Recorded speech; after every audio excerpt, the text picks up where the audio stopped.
അതിരാവിലെ തന്നെ തിരുവനന്തപുരം നന്ദൻകോട് ജംഗ്ഷനിൽ നിന്നും ക്ലിഫ് ഹൗസിലേക്ക് പോകുന്ന ഭാഗത്തെ മെയിൻസ് കോമ്പൗണ്ടിന്റെ 117 നമ്പർ വീടിന്റെ ഭാഗത്തു നിന്നും പുക ഉയരുന്നതായി നാട്ടുകാരുടെ ശ്രദ്ധയിൽപ്പെട്ടു. ഉടൻ തന്നെ നാട്ടുകാരിൽ ചിലർ ഫയർഫോഴ്സിനെ വിളിച്ച് വിവരം പറഞ്ഞു. അതിരാവിലെ തന്നെ നന്ദൻകോട് ഭാഗത്തു നിന്നും ക്ലിഫ് ഹൗസിന്റെ ഭാഗത്തേക്ക് ഫയർഫോഴ്സ് വാഹനങ്ങൾ പോകുന്നത് കണ്ട നടക്കാനിറങ്ങിയ ആളുകളും ആ വാഹനങ്ങളെ പിന്തുടർന്നു. ഫയർഫോഴ്സ് വാഹനങ്ങൾ 117 നമ്പർ വീടിന് മുൻവശത്ത് നിർത്തി. ആ വീടിന്റെ മുകൾ വശത്തെ നിലയിൽ നിന്നും തീയും പുകയും ഉയരുന്നുണ്ടായിരുന്നു. വീടിന്റെ പിൻവാതിൽ തല്ലിപ്പൊളിച്ച് വീടിനകത്തേക്ക് കടന്ന ഫയർഫോഴ്സ് സംഘം കണ്ടതാകട്ടെ ഞെട്ടിക്കുന്ന കാഴ്ചയായിരുന്നു. അവിടെ ഒരു പായിൽ പൊതിഞ്ഞ് ഒരാളെ കിടത്തിയിരിക്കുന്നു. പായിൽ നിന്നും രക്തം ഒലിച്ചിറങ്ങുന്നുണ്ട്. ഈ കാഴ്ച കണ്ട ഫയർഫോഴ്സ് സംഘം ഉടൻ തന്നെ വിവരം പോലീസിൽ അറിയിച്ചു. മിനിറ്റുകൾക്കകം തന്നെ മ്യൂസിയം പോലീസ് സ്റ്റേഷനിൽ നിന്നും ഒരു സംഘം പോലീസുകാർ സംഭവസ്ഥലത്തെത്തി. അങ്ങനെ ഫയർഫോഴ്സ് സംഘത്തോടൊപ്പം പോലീസുകാരും വീടിനുള്ളിൽ തിരച്ചിൽ ആരംഭിച്ചു. വീടിന്റെ മുകളിലത്തെ നിലയിൽ നിന്നും ഉയരുന്ന തീയും പുകയും അണയ്ക്കുന്നതിനായി ഫയർഫോഴ്സ് സംഘം മുകളിലത്തെ നിലയിലെത്തി. തീയണച്ചപ്പോൾ അവിടെ കണ്ട കാഴ്ച അതിഭീകരമായിരുന്നു.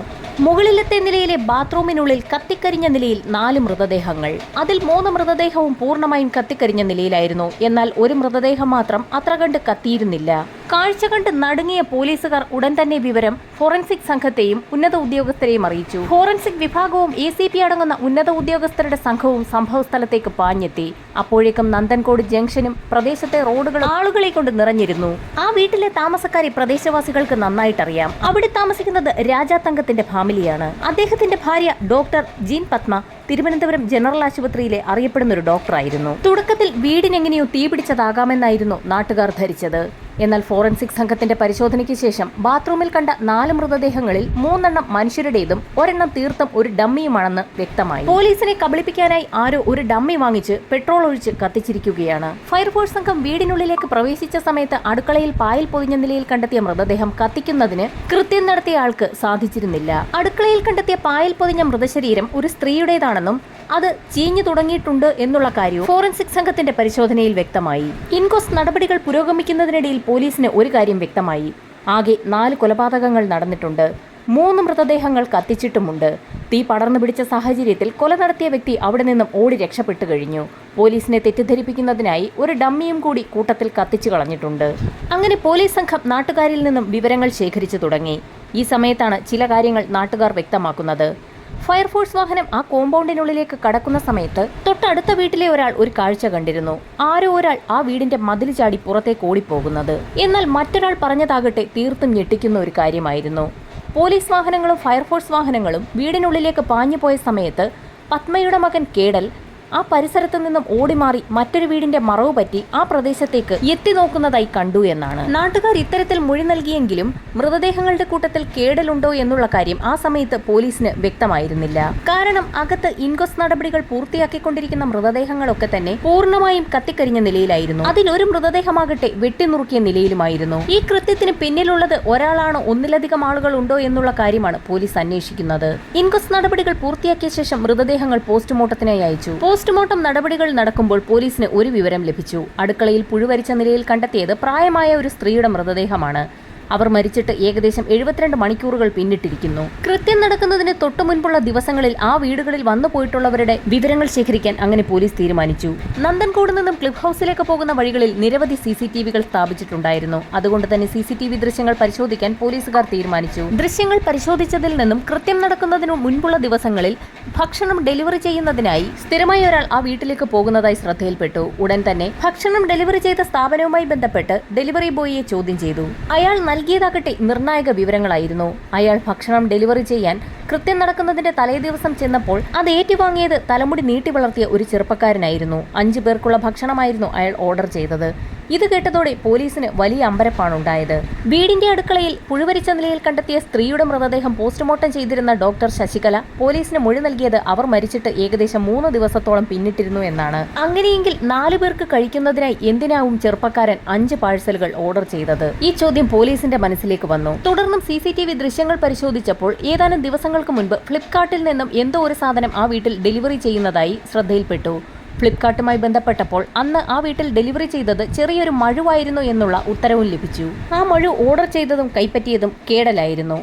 അവിടെ കണ്ട ബോഡികൾ കൊത്തിനുറുക്കിയതിന്റെ രഹസ്യം അപ്പോൾ ഏകദേശം പോലീസിന് വ്യക്തമായി. മൃതദേഹങ്ങൾ കത്തിക്കാൻ ഉപയോഗിച്ചിരിക്കുന്നത് പെട്രോൾ ആയതിനാൽ തൊട്ടടുത്തുള്ള പെട്രോൾ പമ്പുകളിലെല്ലാം തന്നെ പോലീസ് അന്വേഷണം നടത്തി. അങ്ങനെ അവർ കവടിയാർ പെട്രോൾ പമ്പിലെത്തി. അവിടെ നിന്ന് ലഭിച്ചതാകട്ടെ നിർണായക വിവരമായിരുന്നു. കേഡൽ ഏതാനും ദിവസങ്ങൾക്ക് മുൻപ് ഓട്ടോയിലെത്തി അവിടെ നിന്നും പെട്രോൾ വാങ്ങിയതായി പമ്പ് ജീവനക്കാരൻ പോലീസിന് മൊഴി നൽകി. നന്ദൻകൂട് ദുരന്തം അരങ്ങേറിയ ദിവസം തന്നെ കേഡൽ ഒരു ഓട്ടോ വിളിച്ച് തമ്പാനൂർ റെയിൽവേ സ്റ്റേഷനിലേക്ക് പോയിരുന്നതായി ഒരു ഓട്ടോക്കാരനും പോലീസിന് മൊഴി നൽകി.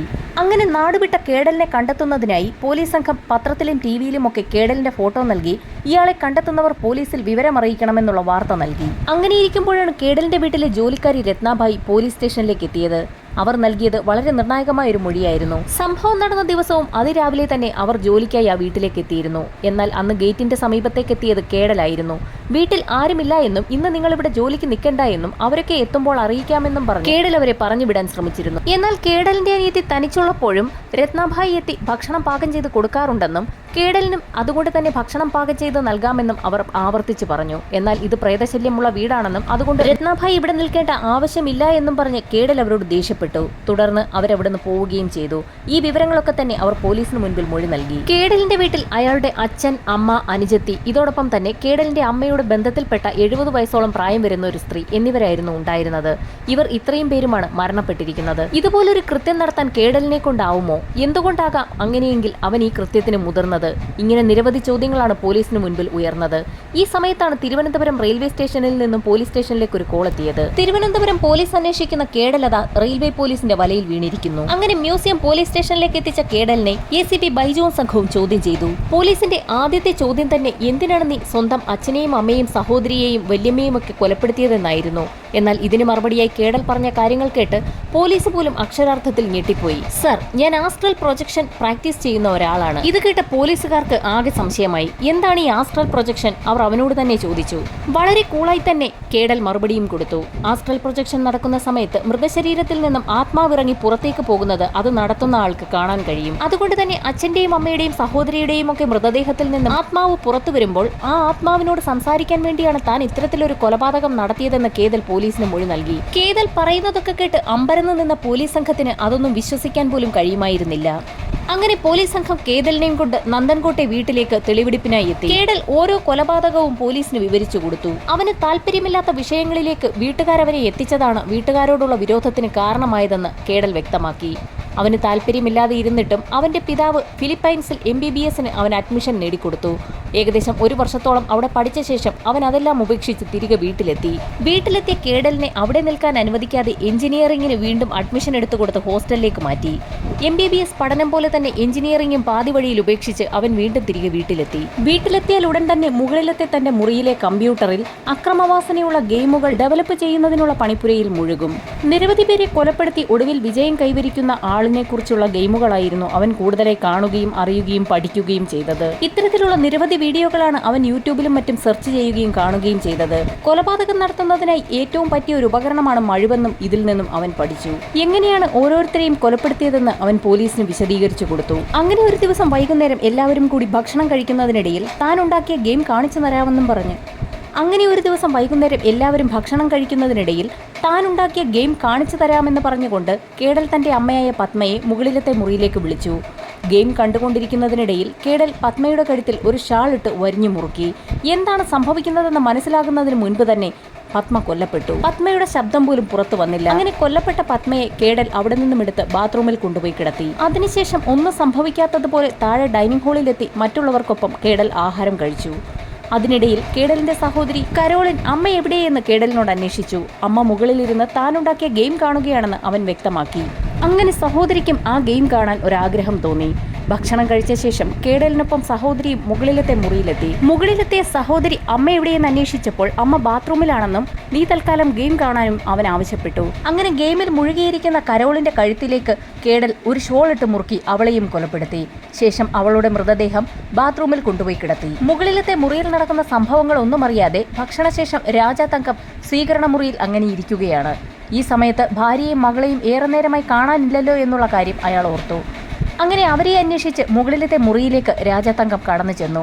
ഭാര്യയും മകളും എവിടെയെന്ന് അന്വേഷിച്ചപ്പോൾ അവർ താഴേക്ക് പോയല്ലോ എന്ന് കേഡൽ മറുപടി നൽകുകയും അച്ഛനെ ഗെയിം കാണാൻ നിർബന്ധിക്കുകയും ചെയ്തു. അങ്ങനെ ഗെയിം കണ്ടുകൊണ്ടിരുന്ന രാജാത്തങ്കത്തിന്റെ കഴുത്തിലേക്കും കേഡൽ ഷോൾ ഇട്ട് മുറുക്കി.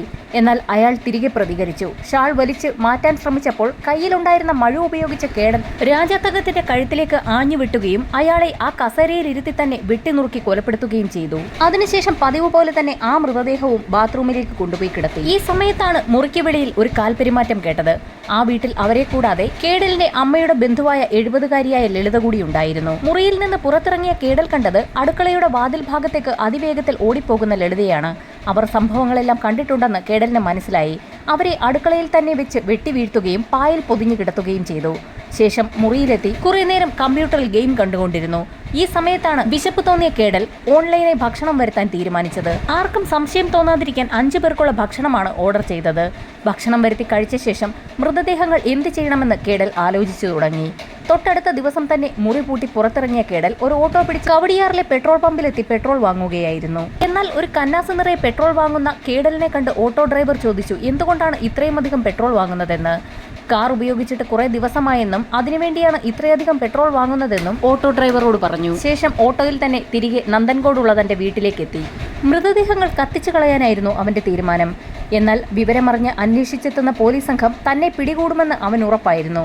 അതിനാൽ തന്നെ അവന് പെട്ടെന്ന് ഒരു ബുദ്ധി തോന്നി. വീട്ടിലെ മറ്റുള്ളവർക്കൊപ്പം താനും കൊല്ലപ്പെട്ടു എന്ന് പോലീസിനെ തെറ്റിദ്ധരിപ്പിക്കുന്നതിന്റെ ഭാഗമായി അവൻ പുറത്തുപോയി പുരുഷരൂപത്തിലുള്ള ഒരു മാൻകിൻ വാങ്ങിച്ചുകൊണ്ട് തിരിച്ചെത്തി. ശേഷം ആ ഡമ്മിയിൽ ചില മാറ്റങ്ങൾ വരുത്തി അവന്റെ വസ്ത്രങ്ങളൊക്കെ ധരിപ്പിച്ചു. അർദ്ധരാത്രിയോടുകൂടി പ്രദേശവാസികളെല്ലാം ഉറങ്ങുന്ന സമയത്ത് ആ ബോഡികളെല്ലാം കത്തിക്കാനായിരുന്നു അവന്റെ തീരുമാനം. അങ്ങനെ ചിന്തിച്ചുകൊണ്ടിരുന്ന കേഡൽ അവിടെ ഇരുന്ന് ഉറങ്ങിപ്പോയി. ഉറക്കത്തിൽ ഞെട്ടിയുണർന്ന കേഡൽ നോക്കിയപ്പോഴേക്കും സമയം ഏകദേശം 4 മണിയായി കഴിഞ്ഞിരുന്നു. ഇനി വൈകിയാൽ അപകടമാണെന്ന് മനസ്സിലാക്കിയ കേഡൽ മൃതദേഹങ്ങൾ ഓരോന്നായി കത്തിച്ചു തുടങ്ങി. പെട്രോൾ ഒഴിച്ച് കത്തിച്ചതിനാൽ തീ വേഗം പടർന്നു പിടിക്കുകയും ആ പ്രദേശമാകെ പുക കൊണ്ട് നിറയുകയും ചെയ്തു. ഭയന്നു പോയ കേഡൽ എന്ത് ചെയ്യണമെന്നറിയാതെ പുറത്തേക്ക് നോക്കിയപ്പോൾ പ്രദേശത്തുള്ള പല വീടുകളിലും ലൈറ്റ് തെളിയുന്നതായി കണ്ടു.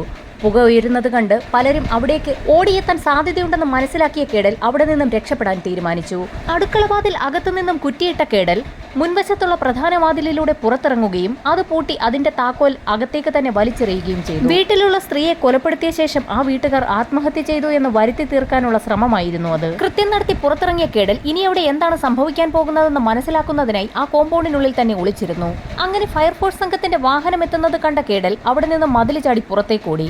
ഈ കാഴ്ചയാണ് തൊട്ടടുത്തുള്ള അയൽവാസികളിൽ പലരും കണ്ടത്. സംഭവസ്ഥലത്തേക്ക് പോലീസ് കൂടി എത്തിയതോടുകൂടി കേഡൽ അവിടെ നിന്നും ഒരു ഓട്ടോയിൽ തമ്പാനൂർ റെയിൽവേ സ്റ്റേഷനിലേക്ക് കടന്നു കളഞ്ഞു.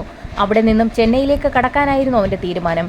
എന്നാൽ ചെന്നൈയിലേക്കുള്ള ട്രെയിൻ യാത്രയിൽ എന്തോ ചില അസ്വസ്ഥതകൾ തോന്നിയ കേഡൽ തിരികെ തിരുവനന്തപുരത്തേക്ക് എത്തുകയും അവിടുത്തെ റെയിൽവേ പോലീസിന്റെ പിടിയിലാവുകയുമായിരുന്നു. അങ്ങനെ FIR തയ്യാറാക്കിയ പോലീസ് കേഡലിനെ കോടതിയിൽ ഹാജരാക്കി. എന്നാൽ കേഡലിന്റെ മാനസിക നില പരിശോധിക്കണമെന്ന് മജിസ്ട്രേറ്റ് ഉത്തരവിട്ടു. കൊലപാതകങ്ങൾ നടക്കുന്ന സമയത്ത് കേഡലിന് എന്തെങ്കിലും മാനസിക പ്രശ്നങ്ങൾ ഉണ്ടായിരുന്നോ എന്ന് അറിയുന്നതിന് വേണ്ടിയായിരുന്നു ആ പരിശോധന. എന്നാൽ കേഡലിന് കാര്യമായ മാനസിക പ്രശ്നങ്ങളൊന്നുമില്ല എന്നുള്ള റിപ്പോർട്ടാണ് പുറത്തു വന്നത്. ഇതിന്റെ അടിസ്ഥാനത്തിൽ അവനെ റിമാൻഡ് ചെയ്യുകയും ചെയ്തു. അങ്ങനെ കേഡൽ ജയിലിൽ കഴിയുന്നതിനിടെ ഒരു സംഭവമുണ്ടായി. മറ്റൊരു കുറ്റത്തിന് ശിക്ഷിക്കപ്പെട്ട് ജയിലിലാക്കപ്പെട്ട ഒരു പോലീസുകാരനുമായി കേഡൽ വഴക്കുണ്ടാവുകയും അയാളെ കേഡൽ തന്റെ തലയ്ക്ക് മുകളിൽ ഉയർത്തിപ്പിടിച്ച് ഉറക്കെ അലറുകയും ചെയ്തു. ഇത് കണ്ട പോലീസുകാർ കേഡലിന് എന്തൊക്കെയോ മാനസിക പ്രശ്നങ്ങൾ ഉണ്ടെന്ന് തന്നെ ഉറപ്പിക്കുകയും ഇത് സംബന്ധിച്ചുള്ള റിപ്പോർട്ടുകൾ കോടതിക്ക് കൈമാറുകയും ചെയ്തു. അങ്ങനെ വീണ്ടും കേഡലിന്റെ മാനസിക നില പരിശോധിക്കണമെന്ന് കോടതി ഉത്തരവിട്ടു. എന്നാൽ കേഡലിന് കാര്യമായ മാനസിക പ്രശ്നങ്ങൾ ഉണ്ടെന്ന് തന്നെയായിരുന്നു ഇത്തവണത്തെ റിപ്പോർട്ട്. ആ റിപ്പോർട്ടാകട്ടെ ഈ കേസിനെ കീഴ്മേൽ മറിച്ചുവെന്ന് തന്നെ പറയാം. കേഡലിനെ പുറത്തിറക്കുന്നതിനായി ഇതിനിടയിൽ നിരവധി ആളുകൾ ശ്രമം നടത്തി. കോടിക്കണക്കിന് വരുന്ന സ്വത്തുക്കളുടെ ഏക ഉടമയാണ് കേഡൽ. ഇതിനിടയിൽ നിരവധി തവണ ജാമ്യം അനുവദിക്കണമെന്ന് ആവശ്യപ്പെട്ടുകൊണ്ട് കേഡൽ കോടതിയിൽ ഹർജിയും നൽകിയിരുന്നു.